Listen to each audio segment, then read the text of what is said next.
Welcome to our new series, Taekwondo Forms Step by Step. And what that means is I'm going to walk you through each move of the form and get through all the details that you need to know to make this form as good as possible, to get it ready for a promotion test, and make the moves effective as you translate from forms into using them in fighting situations.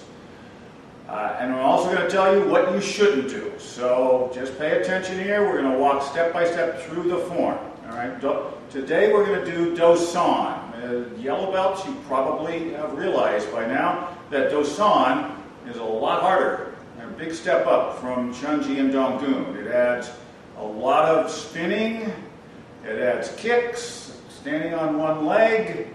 So you are going to have your agility balance tested as well as all the other fundamentals of Taekwondo, such as stances and chambers, focus, power, pace, and weapons, and all of those kind of things. So pay attention to agility, which I'm challenged on with my knees, but I'm going to give it my best shot.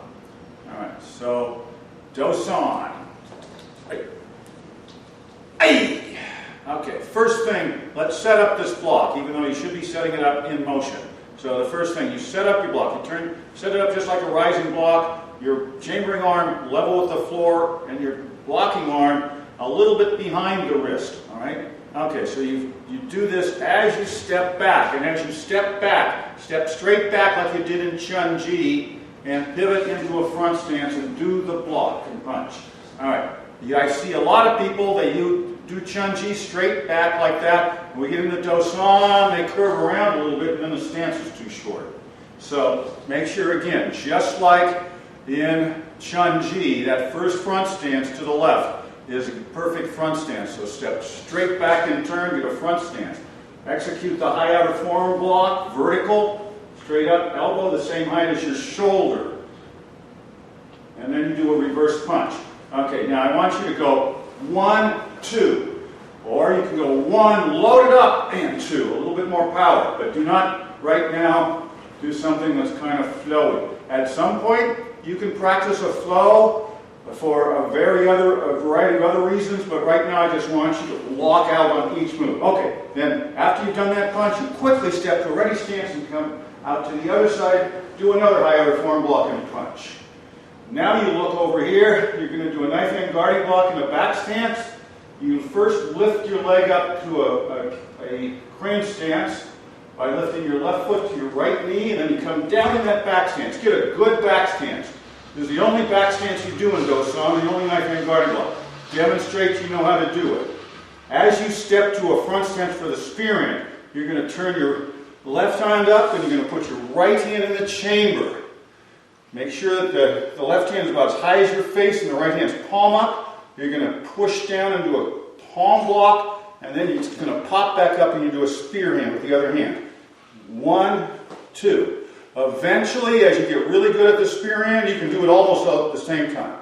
So there you've got the spear hand. Now you're going to pretend somebody has grabbed the wrist here, and you're going to release it by pulling to the side and slashing downward. It's not just a release.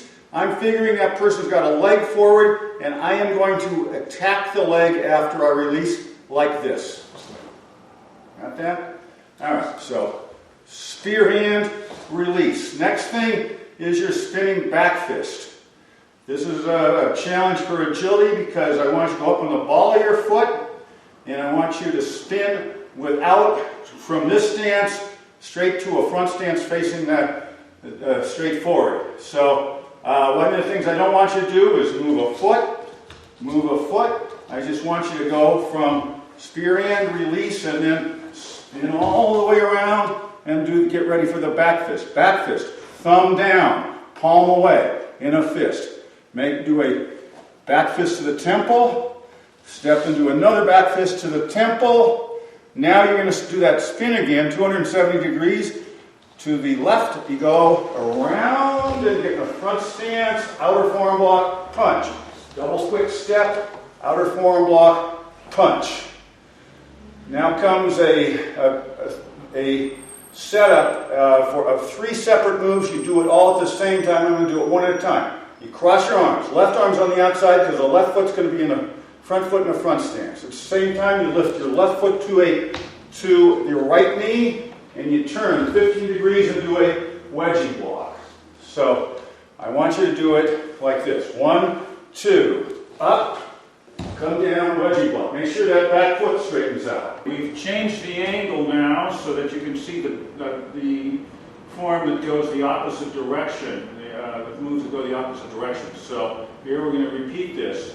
High outer forearm block, don't go too back or up too high, it's just straight up. And middle punch. Next thing we do is I'm going to look and lift my leg and look and come down to a wedgie block. I'm going to stick my arm up straight like that. I'm pointing straight at the camera. That's like a total right angle. I'm going to go a little past that. I can see this hand in my peripheral vision, so I'm figuring that's about where it is, which is about 15 degrees. So I block, punch, I lift, come down, come into a good front stance. Wedging block goes upward, not outward, upward. Keep your arms parallel from here up. And the same thing, these are basically the same as double ones of these that start to form. So you come up there. Now the next thing you do is lift your back leg, pivot your front foot, do a thrusting front kick, and then 2 punches like this. So watch this again. Make sure you pivot. Make sure you got your direction at 15 degrees. Okay, and watch this hand now, because as I pull my foot back, this hand is going to be ready to punch when my foot comes down. So I come up, kick, punch, punch. Now I turn the opposite way. When I turn for the next one, I lift my front leg to my front foot to my back knee, opposite of what I did before. But what that does is change the sides of everything, so I don't kick with the same leg twice. So I lift my front leg up, come down, and there I am. And then I throw another front kick. Watch this hand, so make sure that punch, punch. Okay, the punch always comes with the first punch comes with the same side as the kick. So again, left kick, left punch. Okay, now I got to turn my stance to straight back by moving my front foot and turning my back foot straight on. Rising block, rising block. Now I'm going to spin to a horse stance and do an outward knife hand strike to the middle. Feet together, outward knife hand strike to the middle, come back to ready stance. I'm going to do that part now so you can see what it has going for it. So here's that last rising block. As I spin, oops, that last rising block. As I spin, I'm going to start dropping into my horse stance. Like that. I don't want you to do this. Come out of here, spin, and then drop because it'll look awkward and you'll end up putting more weight on this one leg, usually. So you come out of this, rising block. Spin to horse stance, outward knife hand strike. By the way, outward knife hand strike, fist, the palm faces your head, feet together, hands to here, knife hand strike. When you do the first knife hand strike, let's go back to that.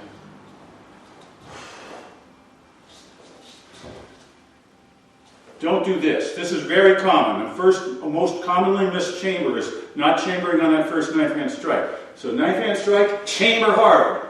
Feet together, chamber hard. Then when you finish, you're going to go back to a ready stance and key up. And then go to your tension stance. So there are the details of Do Song.